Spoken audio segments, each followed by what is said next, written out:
तो class 12th वालों, जैसा कि आपकी इंग्लिश के पेपर के लिए ज़्यादा टाइम आपके पास नहीं बचा है और एमपी बोर्ड द्वारा जारी की गई क्वेश्चन बैंक का सॉल्यूशन मैं गन शॉट के रूप में लेकर के आ चुका हूं। जी हां, ये हमारा वन शॉट नहीं गन शॉट है, जिसमें मैं आपको सेक्शन ए, बी एंड सी के आपके जो जो क्वेश्चंस आपको करके जाने चाहिए, मतलब पूरी प्रश्न बैंक का कह लो कि सॉल्यूशन देने वाला हूं और इसी में से आपका पेपर जो है पूरा का पूरा आएगा।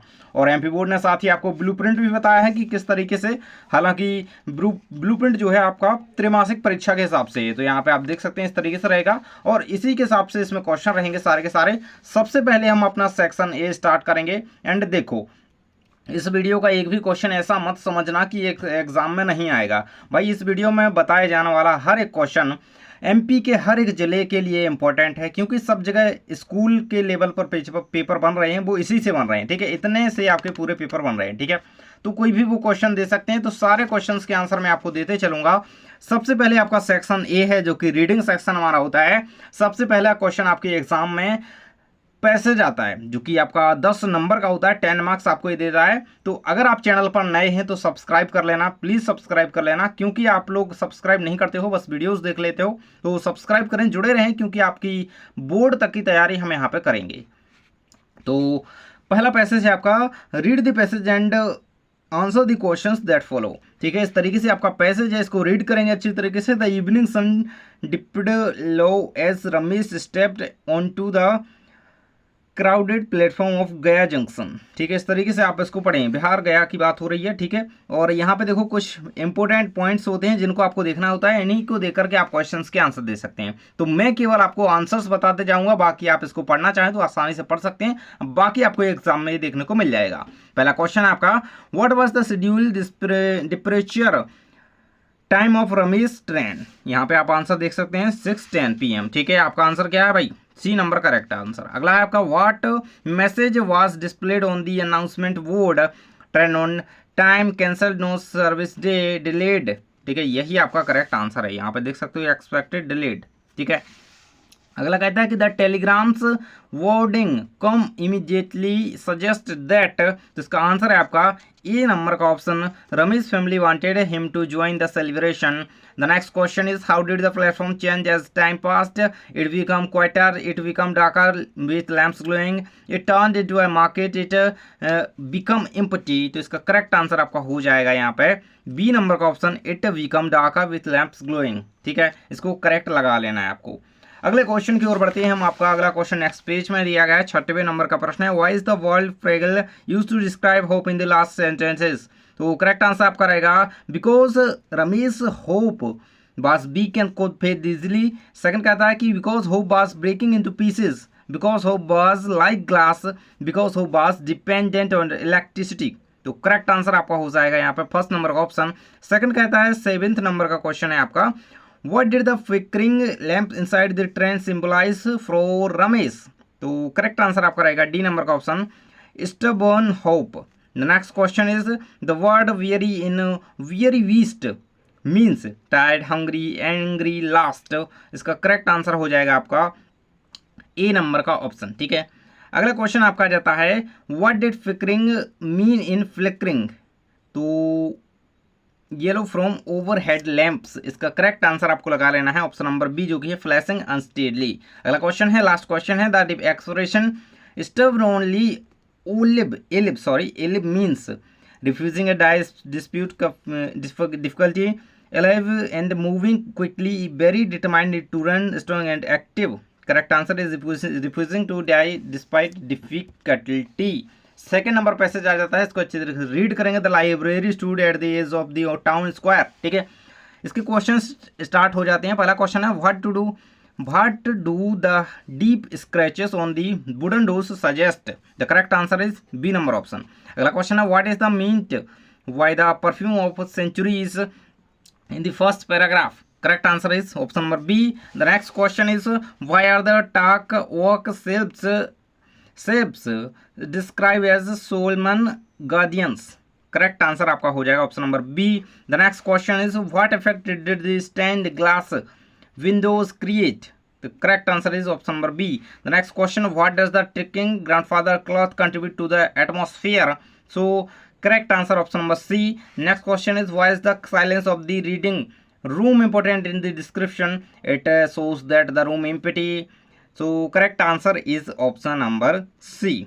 ठीक है, it suggests the library is abandoned. ठीक है, नेक्स्ट क्वेश्चन है आपका 7th नंबर का, what makes the rear box section special? So correct answer is option number B. The next question is, what impact does the library have on visitor according to the passage? So correct answer is on the option number B. The next question is, the word reverence as used in the last paragraph means option number B, deep respect. The next question, the phrase times relentless march refers to the continuous passing of time without stopping. इस तरीके से आपका second number passage भी complete हो जाता है. The third number passage started and bees thought small play an outside role in maintaining the health of our planet. This industrious insect of primary pollinators. ठीक है, इसको रीड करेंगे and इसके questions के आंसर मैं आपको बताते चल रहा हूं. तो फर्स्ट क्वेश्चन है, bees primarily contribute to agriculture by? Pollinating crops, भाई यही आंसर है. पोलिनेटिंग हमने वर्ड पढ़ा था. The next question, the phrase outside role in the first line suggest that bees are larger than they appear and have a great impact than expected. So this is the answer. Next question is, which is the following best explains why bees are important to biodiversity? They provided honey for animals, they enable plants to reproduce, they build complex hives, they migrate across regions. So correct answer is third number question, they enables plant to reproduce. The next question is, what does the passage describe as particularly alarming to scientists and farmers? Climate change, pesticide use, colony collapse disorder, loss of habitats. तो इसका correct answer आपका हो जाएगा C number option, colony collapse disorder. ठीक है, इसके बाद 5th number question is, the term pollinator corridors refers to pathways created for human farming, artificial bee colonies, connected green species for bees, underground bee tunnels. तो correct answer is आपका ये 5th number का question है और इसका correct answer है आपका C number का option, connected green species for bees. Next question, which of the following is not mentioned as a threat of to bees? So urban expansions, natural disasters, climate change, pesticides. So correct answer is option number B, natural disasters. The next question, what is the larger implication of protecting bees according to the passage? Ensuring continuing honey production and safeguarding the entire web of life. The correct answer is option number B. The next question, the word industrious in the passage most near it means lazy, hardworking, careless, playful. The correct answer is hardworking. The next question, the opposite of stability, chaos. आपका answer हो जाएगा. अगला है, the word vanish as used in the text means to disappear is the correct answer. So the 4th number passage is started. In the concrete jungle we call cities, green spaces are not luxuries, they are necessitable. Cities, public parks offer more than a patch of grass. So this is your passage and started question. First number question is, what is the central idea of the passage? So question, इसका आपका central idea क्या हो सकता है? So answer option number b, park are essential for our health and sustainability. The next question, which is the following is not mentioned as a benefit of parks? Absorbing carbon dioxide, reducing stress, providing habits of wildlife, increasing industrial growth. आपका यही answer होगा, not mentioned. ठीक है, next question आपका, the phrase lungs of cities suggest that parks prevent rainfall in urban areas, purify air and support breathing, generate pollution for the city, acts as centers of urban traffic. So correct answer is option number B, purify air and support breathing. Next question, 4th number question is, how do parks help in reducing healthcare cost? Option number B is correct answer. According to the passage, Bell mentioned parks can increase crime rates, lower community participations, and reduce crime through engagement, decrease property values. The correct answer is 5th number question, option number C, reduce crime through engagement. The next question, the author a city without park to highlight the correct option, option number B. The next question, which of the following is a long term economic benefit of park? तो B number option correct answer, lower tourism rates. The next question, the passage suggested that park are luxuries for the rich. So this is the correct. Next is the expression for fostering community engagement means promoting social participation and preventing events planning. So this is the answer. So इस प्रकार से हमारा ये हो जाता है complete. And last question इसका एक रह गया है, यहाँ पे रहेगा, ठीक है। So the word critics as used in passage refers to people who admire parks, people who oppose or question parks utility, and question इसका आंसर आपका हो जाएगा ऑप्शन नंबर बी, ठीक है। चलिए बढ़ते हैं आपके नेक्स्ट क्वेश्चन की ओर। एंड 9th नंबर क्वेश्चन हमारा था यहाँ पे, ये 9th नंबर क्वेश्चन शायद इसका आंसर ये था, ठीक है, और इसका आपका बी है, ठीक है। चलिए भाई बढ़ते हैं अपने 5वें नंबर के पैसेज की ओर। यहाँ पे आपके क्वेश्चन स्टार्ट हो जाते हैं। फर्स्ट नंबर क्वेश्चन आपका दिएगा, what object in the grandmother living room in the central to the poem? So correct answer एक क्लॉक, ठीक है। सो नेक्स्ट क्वेश्चन आपका दिया गया है, what is the pendulum of the clock compare to? A rushing wind, a beating heart, a slow deliberate grace. The correct answer is option number C. What does the clock's steady rhythm symbolize?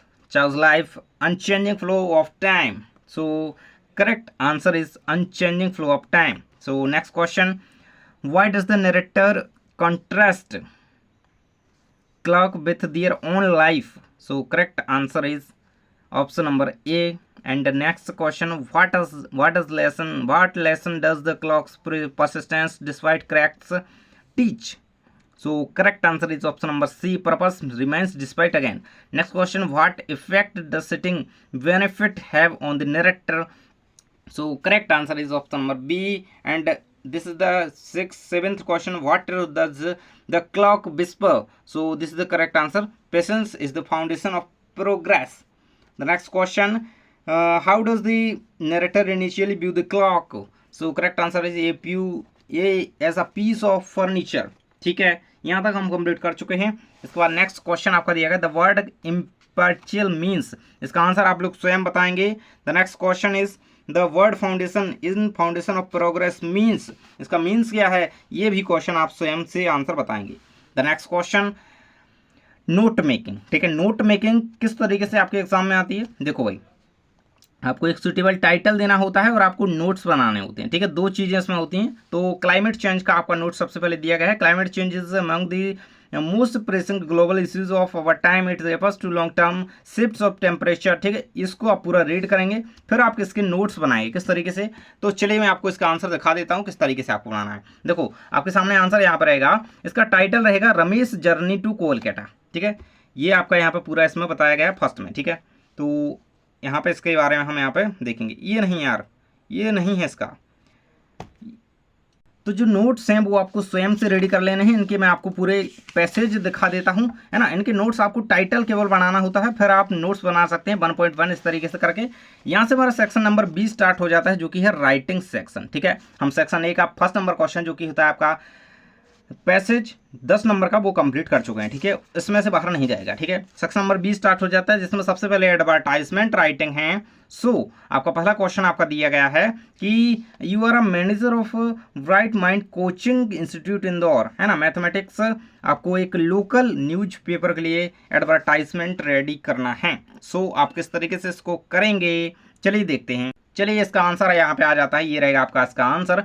यहाँ पे आप इसका answer देख सकते हैं, इस तरीके से बनाएंगे। देखो मेन चीज़ें एडवर्टाइजमेंट में क्या होती हैं, देखो आपको क्या है, आप जिस चीज़ को यहाँ पे क्या करना चाह रहे हो, देखो आप क्या है, मैनेजर हो आप, you are the manager of bright minds coaching institute, ठीक है। आप कोचिंग इंस्टीट्यूट के मैनेजर हो, इंदौर क्वालिफिकेशन आपकी यहाँ पे बताई जाएगी। फिर उसके बाद आप पूरा अपना डेटा दे सकते हो इस चीज़ में, ऐसे पूछा जाए तो।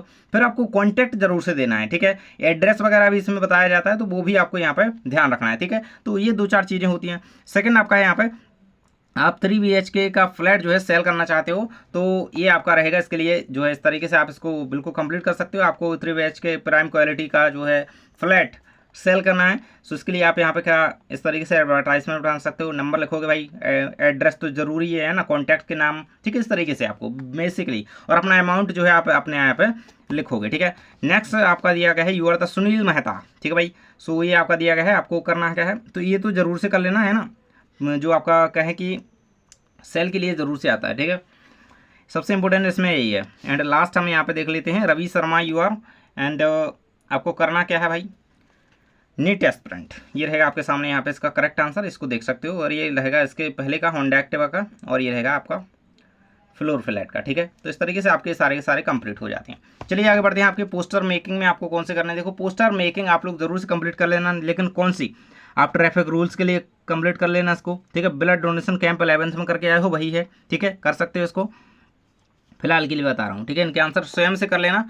वैसे अगर मुझसे पूछो तो किस तरीके से आप यहाँ पे बना सकते हो पोस्टर, देखो बनाना पड़ेगा इसमें, मैं केवल दिखा रहा हूँ आपको कि ये टेक्स्ट आप ले सकते हो यहाँ पे किस चीज़ तरीके से आपको बनाना होता है, ठीक है। तो ये रहेगा से नो टू प्लास्टिक, इस तरीके से आपको ये चीज़ें लिख देनी है, और ये आप यहाँ पे चीज़ें देख सकते हो, ठीक है। और ये रहेगा आपका डोनेशन, ब्लड डोनेशन कैंप के लिए पोस्टर, ठीक है। और इस तरीके से एंटी स्मोकिंग कैंपेन के लिए कर सकते हो, और ट्री प्लांटेशन के लिए, ठीक है। ये सारे कंप्लीट हो जाते हैं। और सोशल मीडिया के बारे में भी आप कर सकते हो, इसका लास्ट वाला मैं दिखाई देता हूँ आपको बिल्कुल से, ठीक है। तो ये रहेगा आपका यहाँ पे लास्ट का, ठीक है। तो इसको कंप्लीट कर लेना। अगला क्वेश्चन आपका आ जाता है नोटिस के रूप में, ठीक है। तो नोटिस में आपको किस तरीके से नोटिस लिखना है, चलिए पहला क्वेश्चन, रितिका शर्मा आप बताए गए हो भाई, आप रितिका शर्मा हो, आपको geometry box in the library right a notice for the notice board, है ना। तो इस तरीके से आपको इसका नोटिस लिखना होगा, जो लॉस्ट हुआ है आपका जियोमेट्री का बॉक्स, ठीक है, उसको आपको उसका नोटिस आपको रेडी करना है, ठीक है। इसका आंसर करेक्ट रहेगा। The next question, draft a notice inviting student to participant in an inter school debate competition, बहुत इंपॉर्टेंट चीज़, इसको कर ही लेना। ये रहेगा आपका सामने, इसको बढ़िया सेंटर में लिखना आप यहाँ पे नोटिस, ठीक है। फिर इस तरीके से आप इसको लिख सकते हो, ठीक है। ये रहेगा आपका नोटिस। अगला क्वेश्चन, कुणाल सिंह आपका नाम बताया गया, you have find watch on the play ground right on notice, ठीक है। तो नेक्स्ट क्वेश्चन का आंसर इस तरीके से आपका यहाँ पर कंप्लीट हो जाएगा। यहाँ तक आंसर रहेगा आपका, और आप 12th के स्टूडेंट हो, ठीक है भाई। चलिए भाई अगले क्वेश्चन की ओर बढ़ते हैं। और अभी देखो सेक्शन सी ग्रामर के आंसर बाकी हैं, तो बिल्कुल से बने रहना वीडियो में। और देखो वीडियो लंबा हो चुका है, क्या करूँ, हो ही जाता है लंबा वीडियो, है ना। तो ये रहेगा आपके नेक्स्ट का आंसर 5th का, इसके बाद ये 6th का रहेगा, और ये रहेगा 7th का, ठीक है। इसमें सबसे इंपॉर्टेंट मैं कहूँ आपसे तो आपको डिबेट कंपटीशन कर लेना है, एनुअल कल्चरल इवनिंग का कर सकते हो, ठीक है, ये वाला। इसके बाद हमारे यहाँ पे आ जाते हैं लेटर, इनफॉर्मल लेटर और फॉर्मल, ठीक है। फॉर्मल में आपको कौन सा करना है, तो सबसे ज़्यादा इंपॉर्टेंट फिलहाल के लिए फॉर्मल में बताऊँ मैं, तो आपको ये वाला कर लेना है, ठीक है। जो फर्स्ट नंबर पर दिया गया आपका एड्रेस भी दिया गया है, ठीक है। तो इसको कंप्लीट कर लेंगे। सेकंड आपका जो है आपको इसमें से कौन कर लेना चाहिए फिलहाल के लिए, तो ऐसे तो बहुत सारे हैं, लेकिन मैं आपको इनके आंसर भी साथ में बताते चलता हूँ। ये रहेगा आपका फर्स्ट का, रेकलेस ड्राइविंग के लिए आप यहाँ पे कर रहे हो, टू एडिटर के लिए, ठीक है। एंड ये रहेगा आपका यहाँ पे कंप्लीट, ठीक है, यहाँ पे। इसके बाद आप म्यूनसिपल कमिश्नर के लिए, ये बहुत इंपॉर्टेंट है, ये बहुत ही ज़्यादा आता है, तो ये रहेगा आपका सामने यहाँ पे इसका आंसर। इसके बाद ये थर्ड है आपका एसडीएम के लिए, लाउड स्पीकर्स के लिए, है ना। फर्स्ट सेकंड थर्ड ही इसमें से आपके एग्जाम में आएंगी, बाकी आपको फिलहाल नहीं करना है, ठीक है। बोर्ड के लिए बाकी तो कर लेना 2-4 याद, तो उनमें से आपकी फर्स्ट आएगी, ठीक है, ये रहेगा। इसके बाद 4th नंबर आपकी है टू चीफ सिविल ऑफिसर से आपको हॉस्पिटल के सैनिटाइजेशन के लिए आपको यहाँ पे एक लेटर लिखना है, तो इस तरीके से आप इसको कंप्लीट कर सकते हो, ठीक है। 6 नंबर पे आपका प्रिंसिपल को आपको लिखना है, और उसके लिए आपको एक क्या है, requesting permission to change your optional subject, ठीक है। नहीं, इसका हम एजुकेशनल ट्रिप का आंसर फिलहाल देख रहे हैं, ये रहेगा आपका आंसर एजुकेशनल ट्रिप के लिए, ठीक है। इसके बाद आपका ये रहेगा सब्जेक्ट चेंज के लिए, तो ये रहेगा इसका कंप्लीट आंसर, ठीक है। 7 नंबर में आपको फ़ी कंसेशन के लिए लिखना है भाई, तो फ़ी कंसेशन के लिए आप लिख सकते हो यहाँ पे, तो ये रहेगी आपके आंसर यहाँ पे। इसके बाद लास्ट है आपका कैरियर वर्कशॉप के लिए आप लिखना चाहो तो ये कर सकते हो, है ना। तो सबसे मेन है फ़ी कंसेशन इसमें, और ये रहेगी आपकी यहाँ पे लाउड स्पीकर के बारे में, इसको कर लेना। एंड इसको करना चाहो तो ट्रिप के लिए, ठीक है, और फर्स्ट तो करना ही, ठीक है। इसके बाद आपके इन्फॉर्मल लेटर आ जाते हैं, जिनको हम यहाँ पे देख लेते हैं। इन्फॉर्मल लेटर देखो, मैं सीधे आंसर दिखाते चल दूँ आपको, है ना। ये फर्स्ट का आंसर रहेगा, एंड ये रहेगा आपके सेकंड का आंसर यहाँ पे, एंड ये रहेगा आपके थर्ड का आंसर, एंड ये रहेगा आपके 4th का आंसर, ये रहेगा आपका 5th का आंसर, ठीक है। ये रहेगा आपका 6 नंबर क्वेश्चन का आंसर। इसके बाद हमारा सेक्शन यही है, बी ही चल रहा है। अब हम रिपोर्ट की ओर चलते हैं। रिपोर्ट आपकी दी गई है, ठीक है, रिपोर्ट या आर्टिकल राइटिंग, ठीक है। रिपोर्ट राइटिंग सबसे पहले देख लेते हैं। तो ब्लड डोनेशन कैंप की सबसे पहले करना है, यही है ना, ब्लड डोनेशन कैंप सबसे ज़्यादा इंपॉर्टेंट है। तो इस तरीके से आप इसकी रिपोर्ट तैयार कर सकते हैं, ये रहेगी यहाँ पर इसकी रेडी, ठीक है।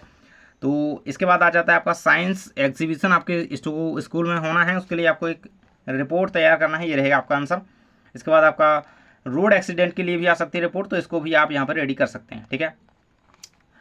अगला क्वेश्चन आप यहाँ पे अगले चीज़ का देखेंगे, पैराग्राफ या आर्टिकल राइटिंग का, ठीक है। तो चलिए हम चलते हैं आपकी पैराग्राफ आर्टिकल राइटिंग। तो फर्स्ट है the problem of unemployment, so answer आपके सामने है आपका। सेकंड है आपका पॉल्यूशन प्रॉब्लम, ठीक है, पॉल्यूशन प्रॉब्लम एक ग्रेट चैलेंज। तो ये दोनों कंप्लीट कर लेना, यही दोनों में से एग्जाम में आ जाएगा आपका, ठीक है। अब हम बढ़ते हैं आपके second, harmful effect of junk food, इसका करना चाहो, एंड बेनिफिट्स ऑफ टेक्नोलॉजी, इसका करना चाहो, तो दोनों के आंसर हैं, ठीक है। एंड नेक्स्ट आपका है importance of protecting trees, discipline in life, ठीक है। तो ये सारे कुछ आपके हैं, इनको आप देख सकते हो, इनको कर सकते हो जो भी आप, बाकी तो सारे कुछ नहीं आने हैं, बाकी स्टार्टिंग के दो दो कर लो सबके, सो वही आपके जो है आ जाएंगे, ठीक है ना। कहाँ गया यार, ये था, ठीक है, यहाँ पे हम पहुँच चुके थे। ये रहेगा आपका ऑनलाइन एजुकेशन पर करना चाहो तो ये भी कर सकते हो, ठीक है। अब हम बढ़ते हैं आपके सेक्शन नंबर सी की ओर, जो कि है ग्रामर का सेक्शन। भाई इसके आंसर बिल्कुल से कंप्लीट करके जाना, ठीक है। पहला क्वेश्चन आपका दिया गया है देयर आर नॉट एप्पल्स, इसका हो जाएगा आपका any. There see has fill in the blanks friends in this city, so little many, many is correct answer। And देखो मैं सारे क्वेश्चन आपको दिखा देता हूँ, आप इनका स्क्रीनशॉट ले लो एक बार। आपके स्टार्टिंग में क्या है, डिटरमाइनर से, ठीक है, 20 का स्क्रीनशॉट आप एक साथ ले लो, एंड 20 के आंसर मैं आपको दिखा देता हूँ, ठीक है। सो आंसर ये रहेंगे आपके सामने, यहाँ पे देख सकते हो 12 के आंसर। इसके बाद 12 के बाद ये रहेंगे आपके 25 तक के आंसर, ठीक है, इनका स्क्रीनशॉट कर लो। और ये रहेंगे आपके यहाँ पे 25 से आगे के आंसर, ठीक है, ये रहेंगे 28 तक, इसके स्क्रीनशॉट कर लो, ठीक है। ये क्वेश्चन पूरे 28 तक देख लो, आपके डिटरमाइनर्स खत्म। इसके बाद प्रीपोजिशंस आ जाते हैं, तो प्रीपोजिशंस को आपको इस तरीके से देख लेना। मैं 10 तक के आंसर दिखा देता हूँ आपको, ये रहेंगे प्रीपोजिशन आपके 10 तक के आंसर, ठीक है, इनको कंप्लीट कर लो। आगे आपके देख लेते हैं, यहाँ पे कुछ और प्रीपोजिशंस दिए गए हैं जो कि 11 से आगे हैं, तो 11 से आगे तक के इसके आंसर आपके दिए गए हैं, बिल्कुल से इसका स्क्रीनशॉट कर सकते हो और इसको कंप्लीट कर लेना, ठीक है, ये रहेगा 24 तक। इसके बाद हम बढ़ते हैं आपके 25 का भी आंसर, ये फ्रॉम रहेगा, ठीक है, फ्रॉम। अगला है आपका टेंस एंड वर्ब्स, तो इनके आंसर मैं आपको दिखा देता हूँ, ये रहेगा टेंस एंड वर्ब्स के 10 नंबर क्वेश्चन स्टार्टिंग के आंसर, ठीक है। तो इसके बाद आपके आ जाते हैं आगे के क्वेश्चन जो कि 22 तक यहाँ पे दिए गए हैं। इसके बाद 22 तक यहाँ से उत्तर आप देख लीजिएगा, ठीक है। तो 11 से लेकर के आगे के आंसर यहाँ पे हो जाते हैं आपके, ठीक है। तो इनको भी आप यहाँ पे देख सकते हो, ठीक है, अभी आपको क्लियर दिखेगा। ये रहेंगे आगे के आंसर 29 तक, ठीक है। इसके बाद आपके मॉडल्स स्टार्ट हो जाते हैं जो कि नेक्स्ट पेज से हैं। सो यहाँ पे आपके पूरे क्वेश्चन खत्म हो गए, इसके बाद मॉडल्स स्टार्ट हो गए, ठीक है, यहाँ से मॉडल्स स्टार्ट हो गए। सो चलिए हम इनके आंसर आपको दिखा देते हैं। ये रहेंगे 6 के आंसर स्टार्टिंग के, इसके बाद आगे 6 से ये रहेंगे आपके 18 तक आंसर, इसके बाद ये आपके 20 तक 21 तक आंसर हो जाएंगे, ठीक है, ये 21 को 21 क्वेश्चन, ठीक है। चलिए कंजक्शंस से आपके क्वेश्चन आएंगे। सो कंजक्शंस के आंसर मैं स्टार्टिंग के 10 के आंसर आपको दे देता हूँ, ये रहेंगे कंजक्शंस के आंसर। एंड यहाँ से 10 के आगे के क्वेश्चन आपके दिए गए हैं, सो इसका स्क्रीनशॉट लीजिए। एंड 11 से लेकर के आगे तक के सभी आंसर्स के क्वेश्चन के आंसर यहाँ पे हो जाते हैं, ठीक है। सो इनको कंप्लीट कर लेना, ये रहेंगे। इसके बाद बढ़ते हैं हम आपके डू एज डायरेक्टेड, यानी 5 आपको करने होते हैं, इसमें से 5 ही आपके एग्जाम में आएंगे। So this is the answer, ठीक है। तो पहला क्वेश्चन है she hid my pen, change करने के बाद she did not hide my pen, ठीक है, ये रहेगा आपके सामने आंसर। स्टार्टिंग के 8 के आंसर हैं, स्टार्टिंग के देख सकते हो आप, यहाँ पे आपको इसमें बताया गया है कि क्या करना है, ठीक है, चेंजेस, तो इसी के अकॉर्डिंग आप यहाँ पे आंसर भी देख सकते हो। बिल्कुल करेक्ट आंसर है, कोई डाउट नहीं है इसमें, बिल्कुल आप आंसर अच्छी तरीके से इनको कंप्लीट कर लेना, ठीक है। ये रहेंगे आपके 27 तक आंसर।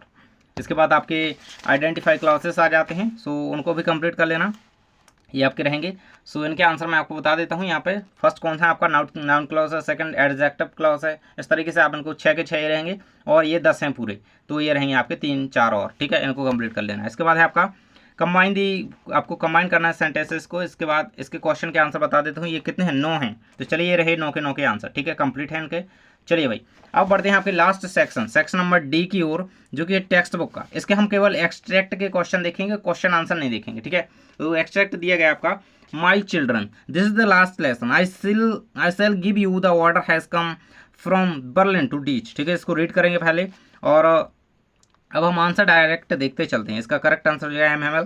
एंड सेकंड क्वेश्चन आपका दिया गया है why was this the last French lesson, so correct answer and order, ठीक है। अगला क्वेश्चन आपका है, सो इसका आंसर आपका है ही वाज, ठीक है, इनके स्क्रीनशॉट लेते जाना, मैं आंसर आपके लगाते जा रहा हूँ, ठीक है। अगला है आपका, इसका आंसर आपका हो जाएगा यहाँ पे seeking words, the next question he felt, they were his old friend. Next extract आपका दिया गया, देखो ये आपकी बुक से ही होते हैं, ठीक है। सो क्वेश्चन यहाँ से स्टार्ट हो जाते हैं नेक्स्ट के। सो पहले का आंसर आपका हो जाएगा यहाँ पे सी नंबर का ऑप्शन, सेकंड का आपका हो जाएगा यहाँ पे b correct answer, and third का आपका बी, थर्ड का सी है, अगले का बी है, इसके बाद आपका बी ही करेक्ट है, ठीक है। अगला आपका एक्सट्रैक्ट आ जाता है एक्सट्रैक्ट नंबर 3, जिसका पहले का आंसर बी है, सेकंड का आंसर आपका बी है, अगले का आंसर आपका सी है, और इसके बाद आपका अगले क्वेश्चन का आंसर ए आ जाता है, ठीक है। इस तरीके से ये कंप्लीट हो जाते हैं। ए नहीं है इसका, इसका सी है, ठीक है, इसका सी है, ठीक है, ये रहेंगे। और एक और बचा है इसका आपका ए है, ठीक है। इस तरीके से ए भी हो जाती हैं। इसके बाद आपका अगले 4 नंबर का एक्सट्रैक्ट आ जाता है, जिसको रीड करेंगे, फिर उसके बाद क्वेश्चन देख लेते हैं। पहला क्वेश्चन आपका है इसका, why was the narrator still not satisfied after his training with the instructor. So correct answer is he was still afraid of water. The next question, where did the narrator to go? His fear. So answer is Lake Wentworth in the hemisphere. The next question, how far did the narrator swim across Lake Wentworth? So question 2 miles. Next question, so इसका correct answer है आपका he was completely free of the fear. The next question, what was the deeper meaning the narrator? So question is conquering fear, ठीक है। 5 number का extract आपका इस प्रकार से रहेगा, एंड इसके आंसर हम यहाँ पे देख लेते हैं। सो इसके आंसर में हम पहला क्वेश्चन हम देख लेते हैं पहले तो, what did the instructor. So इसका आंसर रहेगा आपका a belt. The next question, how was the belt using during the author's training. It was connected to the rope and pulley system. अगला क्वेश्चन है, what happened to the water on each trip across pool in the beginning. The next answer is felt completely and panicked a little each time, ठीक है। अगला है आपका, इसका answer आपका हो जाएगा 3 months, ठीक है। अगला क्वेश्चन है आपका, इसका आंसर हो जाएगा आपका excelling under water in the inhaling above water. The next आपका एक्सट्रैक्ट है आपका पोइट्री से, ठीक है। पोइट्री से ये भी आपके इसमें 3 क्वेश्चन आते हैं, ठीक है, 3 ही क्वेश्चन इसमें होते हैं। फर्स्ट का आपका यंग, सेकंड का आपका है पेन, थर्ड का आपका क्या है आंसर माई मदर एट 66। ये आना ही आना है, ये आ रहा है एग्जाम में, ठीक है, 3 नंबर का। सेकंड आपका पैसेज दिया गया, इसका आंसर है, पहले का है आपका ए लेट विंटर मून, इस सेकंड का आंसर है आपका हर चाइल्डहुड्स फियर। अगला क्वेश्चन है आपका गेस्चर, इसके बारे में पूछा गया है मदर, ठीक है, hugging her mother. Third number extract है आपका, इसमें 3 क्वेश्चन रहेंगे। सो इसके आंसर हम आपके देख लेते हैं। सो पहले का आंसर है to begin a movement of silence, second का आंसर है आपका to maintain silence and unity, and third का आंसर आपका है need for silence and introspection. Fourth number passage fisherman in the card of, ठीक है। तो क्वेश्चन आपका दिया गया फर्स्ट नंबर का, what change would fisherman bring by keeping quiet. So इसका आंसर रहेगा they would stop harming whales, and next question का आंसर आपका रहेगा first number option, and next question का आंसर आपका रहेगा environmental destruction caused by wars. यहाँ से आपके विस्टास के एक्सट्रैक्ट आ जाते हैं, जिसमें से आपका एक आएगा 4 नंबर में। सो पहले का आंसर हो जाएगा आपका 2 इसको रीड करने के बाद, एंड सेकंड का आंसर आपका हो जाएगा he has personally been there, and third का आंसर आपका हो जाएगा walking dream wish fulfilment, and अगले का आंसर आपका हो जाएगा यहाँ पे अनहैप्पीनेस, ठीक है। इसके बाद सेकंड एक्सट्रैक्ट आपका दिएगा, इसमें भी 4-5 क्वेश्चन आपके पूछे गए। तो यहाँ पे देखो मैं 4-4 के आंसर आपको सीधे दिखाते जाता हूँ। ये रहे आपका सेकंड 2 का चैप्टर एक्सट्रैक्ट 2 का आंसर, इसके बाद एक्सट्रैक्ट 3 का आंसर, इसके बाद ये रहा आपका अगले का आंसर, ठीक है। इस तरीके से 3 ही इसमें दिए गए हैं। ये रहे आपकी सेकंड के क्वेश्चन, ये रहे आपके थर्ड के क्वेश्चन, और इसके थर्ड के क्वेश्चन ये यहाँ पे कंप्लीट रहे, ठीक है। इनके आंसर भी यहाँ पे लास्ट में आप देख सकते हो, the tiger king the extract, ठीक है, ये रहेगा the tiger king the extract manner of, ठीक है, ये रहेगा इसका। इस तरीके से आप यहाँ पे कंप्लीट कर ले हो, और ये रहेगा आउट ऑफ दिस। सो ये रहे कंप्लीट। अब इन क्वेश्चंस के आंसर मैं इंपॉर्टेंट इनको बता चुका था, तो इंपॉर्टेंट क्वेश्चन की जो वीडियो डली है उनमें जाकर के देखो कि इनमें सबसे ज़्यादा इंपॉर्टेंट कौन से हैं, तो वही कंप्लीट करना। ये तो बहुत सारे हैं, नहीं तो आप इतने नहीं कर पाओगे, ठीक है। तो इनके आंसर जरूर से कंप्लीट कर लेना। बाकी मिलते हैं नेक्स्ट वीडियो में। इन क्वेश्चन को रेडी करके जाओ अपने एग्जाम में, और बहुत अच्छा आप करके आओगे, है ना। तो इन्हीं में से आपका पूरा पेपर आएगा। तो यहाँ तक हमारे सारे क्वेश्चंस जो हैं कवर हो चुके हैं, ठीक है। ये रहेंगे आपके लास्ट के लॉन्ग आंसर टाइप क्वेश्चन, और यहाँ तक पूरे क्वेश्चन हो चुके हैं, ठीक है। तो चैनल को सब्सक्राइब जरूर से कर लेना। मिलते हैं नेक्स्ट वीडियो में।